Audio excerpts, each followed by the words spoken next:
There's a demon in the Bible that God refused to destroy.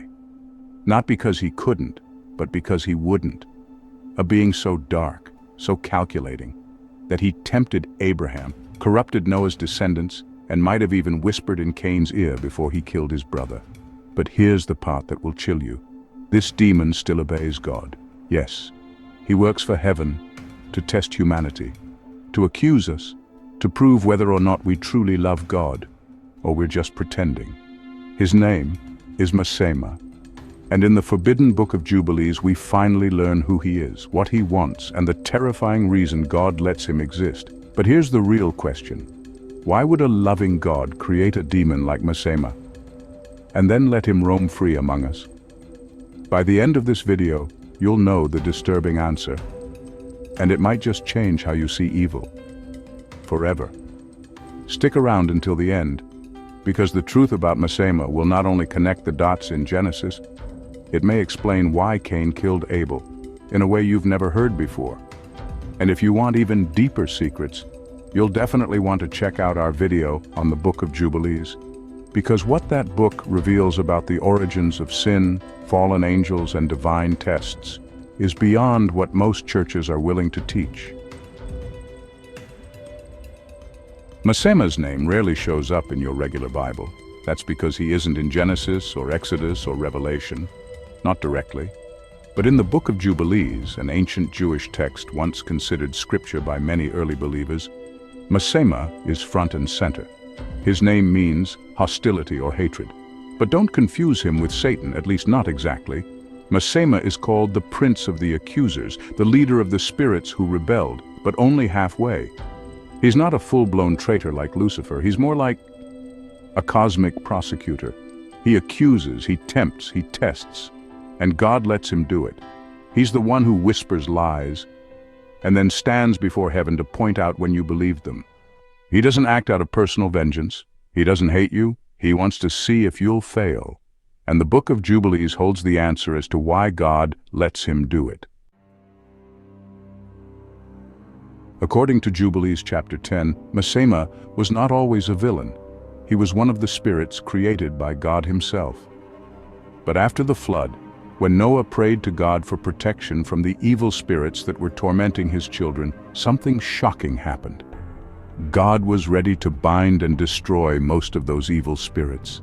But Masema stepped in. He asked God for permission to keep a fraction of the spirits alive. "Let me keep just 1/10 of them," he pleaded, "so I can use them to tempt mankind, to see who is righteous and who is not." And God said, "Yes, let that sink in."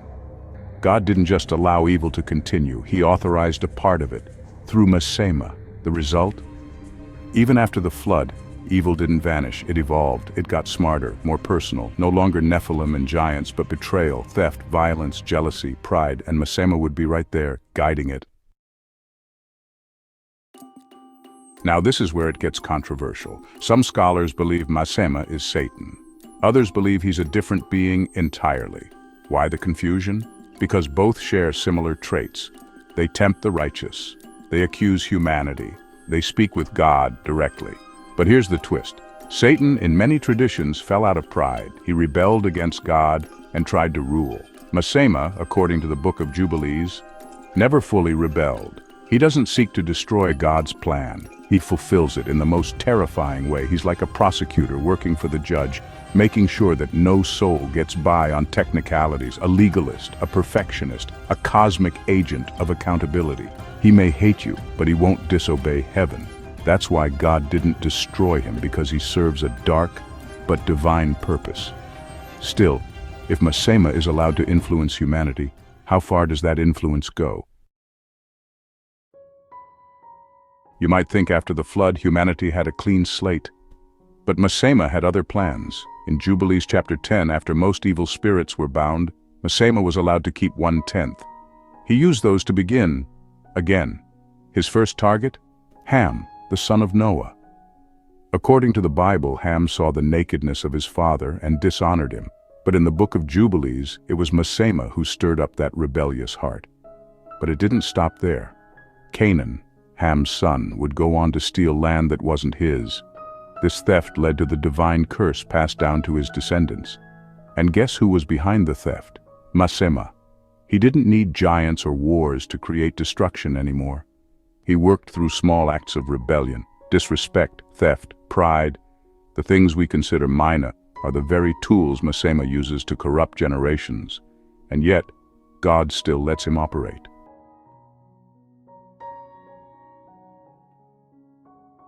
We've all heard the story. God tested Abraham by asking him to sacrifice his only son, Isaac. But what if that command didn't come directly from God? What if it came from Masema? The Book of Jubilees, chapter 17, verses 15 to 18, drops a bombshell that most churches completely ignore. Here's what it says. And Prince Masema came and said before God, "Behold, Abraham loves Isaac. Let him offer him as a burnt offering on the altar." Wait, what? Masema proposed the test, and God agreed. Let that sink in. The most horrifying faith-testing moment in Abraham's life wasn't orchestrated by God out of nowhere. It was suggested by a demon. But not just any demon, a demon on God's payroll. Why? Because Masema believed Abraham's faith wasn't real, that he loved his son more than he loved his Creator. And God allowed the test, not to destroy Abraham, but to prove Masema wrong.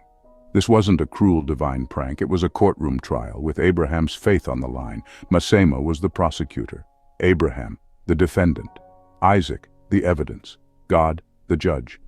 And when Abraham raised the knife, heaven fell silent, until the angel of the Lord cried out, "Do not lay your hand on the boy." The verdict was in, Abraham passed. But Masema had made his point. He showed that even the righteous could be shaken, that love, loyalty, and obedience must be tested to be proven.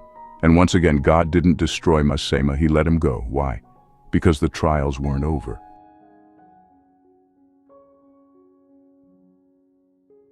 Now we come to one of the oldest and most haunting questions in the Bible. Why did Cain kill Abel?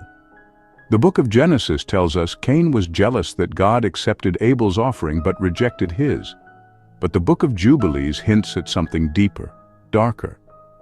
But if you are interested in knowing what, then go check out our video on the secrets inside the book of Jubilees linked above. There you will find many more secrets hidden inside the book of Jubilees.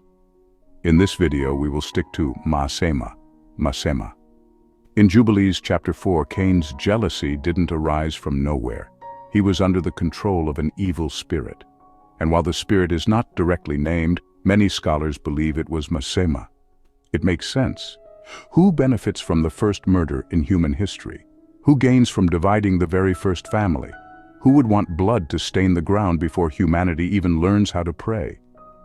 Masema.